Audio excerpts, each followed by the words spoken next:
গতকাল আমরা দেখেছি যে আপিল বিভাগের প্রধান বিচারপতি সহ আপিল বিভাগের যারা অন্যান্য বিচারপতি রয়েছেন তাদের আমরা পদত্যাগ চেয়েছিলাম। সেই জায়গা থেকে আমাদের দাবির প্রেক্ষিতে প্রধান বিচারপতি পদত্যাগ করেছিল। যেহেতু আমাদের কথা অনুযায়ী, আমাদের ছাত্র নাগরিকের দাবি অনুযায়ী প্রধান বিচারপতি সহ অন্যান্য আপিল বিভাগের অন্যান্য বিচারপতি পদত্যাগ করেছে। আপনারা জানেন যে বিগত 16 বছরে একটি ফ্যাসিস্ট সরকারের কারণে বাংলাদেশের যে সরকারের সবচেয়ে গুরুত্বপূর্ণ যে অর্গানটি আমাদের বিচার বিভাগ, সেই বিচার বিভাগের উপর একটি অনাস্থা তৈরি হয়েছিল এবং এটা এতটাই চরম পর্যায়ে গিয়েছিল যে এটি একটি প্রহসনের জায়গায় চলে গিয়েছিল। আমরা বিশ্বাস করি একটি দেশকে যদি সামনের দিকে এগিয়ে নিয়ে যেতে চাই তাহলে সবচেয়ে বড় আস্থার জায়গা হওয়া উচিত আমাদের এই বিচার বিভাগটি। সেখানে রাজনৈতিক মতাদর্শ প্রতিফলিত হতো, সেখানে কার সাথে কার কোন সম্পর্ক ভালো সেগুলো প্রতিফলিত হতো। সেই জায়গা থেকে যে সত্য এবং ন্যায়ের যে পথ, যেটি আমরা বিচার বিভাগ থেকে প্রত্যাশা করি, সেটি ছিল না।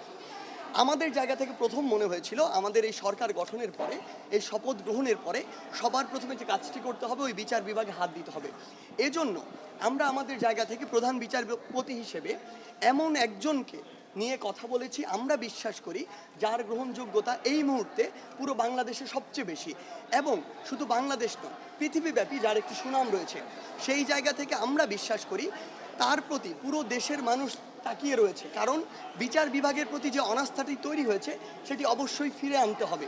সেই জায়গা থেকে আমরা বিশ্বাস করি তিনি পুরো বাংলাদেশের মানুষের এই আস্থার প্রতিদানটি দিবেন এবং পুরো বাংলাদেশে এই বিচার ব্যবস্থাটি আর কোনো রাজনৈতিক আদর্শের ভিত্তিতে নয়, আর কোনো দলাদলির ভিত্তিতে নয়, কিংবা আর কোনো মতাদর্শের ভিত্তিতে নয়, বরং যেটি সত্য, যেটি ন্যায়সঙ্গত এবং যেটি আইনগতভাবে ঠিক, সেটির ভিত্তিতে বাংলাদেশের বিচার ব্যবস্থা চলবে এবং পুরো বাংলাদেশের বিচার ব্যবস্থার উপরে বাংলাদেশের মানুষের আস্থা ফিরে আসবে। ধন্যবাদ।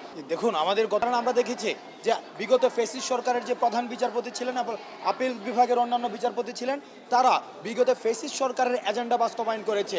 অর্থাৎ একটি জনমুখী বিচার ব্যবস্থার পরিবর্তে তারা একটি সরকারি দলের এজেন্ডা বাস্তবায়নের জন্য সবসময় কাজ করেছে, যার কারণে এই সাংবিধানিক প্রতিষ্ঠানটির উপরে মানুষের অনাস্থা সৃষ্টি হয়েছে। এবং আমরা যেহেতু আমাদের যে বর্তমান যাকে বিচারপতি নিয়োগ দেওয়া হয়েছে, আজকে যিনি শপথ গ্রহণ করেছেন, আমাদের জায়গা থেকে একটি দাবি ছিল, প্রত্যাশা ছিল যে ওনাকে বিচারপতি নিয়োগ দেওয়া হোক, কারণ আস্থার জায়গা থেকে, নির্ভরতার জায়গা থেকে এবং যোগ্যতার জায়গা থেকে। দেখুন, উনি অক্সফোর্ড থেকে পড়াশোনা করে এসেছেন।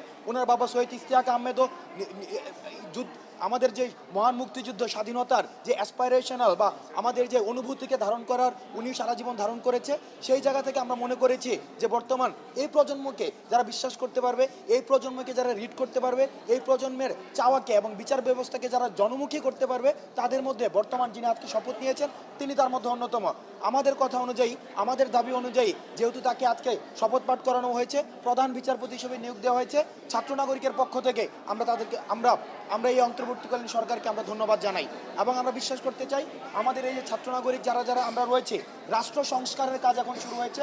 রাষ্ট্র সংস্কার পূর্ণাঙ্গ না হওয়া পর্যন্ত আমরা এই অন্তর্বর্তীকালীন সরকারের সবসময় তাদের কাছেও আমরা একটা প্রেসার গ্রুপ হিসাবে আমরা কাজ করে যাব। শুরুতেই ধন্যবাদ দিতে চাই গভর্নমেন্টকে, যারা কর্তৃপক্ষরা যারা রয়েছে কর্তৃপক্ষকে ধন্যবাদ দিতে চাই যে এমন একজন যোগ্য লোককে বিচারপতি নিয়োগ দেওয়ার জন্য। এবং আপনারা দেখেছেন যে আমাদের উপদেষ্টা মণ্ডলী তারা যথেষ্ট যোগ্য। তবে আপনারা দেখতে পেয়েছেন গতকালকে আমরা যে এই 3 দফা দাবি করেছিলাম, একটা দফা আমাদের ইতিমধ্যে পূরণ হয়েছে, এই জন্য ধন্যবাদ। তার সাথে আরও 2টো দফা দাবি ছিল। সেটা হলো কি, আমরা বলেছিলাম পুলিশি ব্যবস্থাকে ঢেলে সাজাতে হবে, নিরস্ত্র করার পূর্বে তারপর পুলিশ ব্যবস্থাকে যত সম্ভব দ্রুত ঢেলে সাজিয়ে ল অ্যান্ড অর্ডার ইনফোর্স করতে হবে। এবং সেই সাথে আমরা বলতে চাই যে আমাদের যে আরেকটি দফা ছিল সেটি হলো গিয়ে মাইনরিটি যারা ইস্যু আছে সেইটাকে যত দ্রুত সম্ভব সলভ করা। আমরা দেখতে পেয়েছি তাদের যে দাবিগুলো রয়েছে, সেই দাবিগুলোর মাঝে যে ন্যায্য দাবিগুলো যত দ্রুত সম্ভব পূরণ করা যায় সেই নিয়ে আমরা গভর্নমেন্টের কাছে আহ্বান জানাচ্ছি।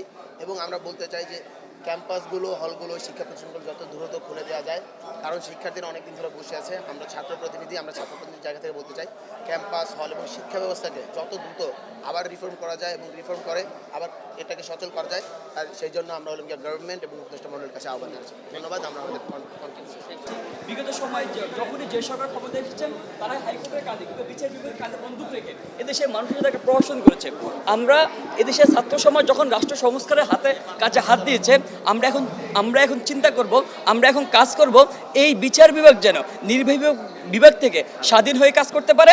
এদেশের মানুষের ন্যায্য যে অধিকারটা, সে যেন ন্যায্য বিচার পায়, সেটা নিশ্চয়তা প্রদান করতে পারে। এখন ছাত্র সমাজ সেদিকে নজর দিবে। Thank you.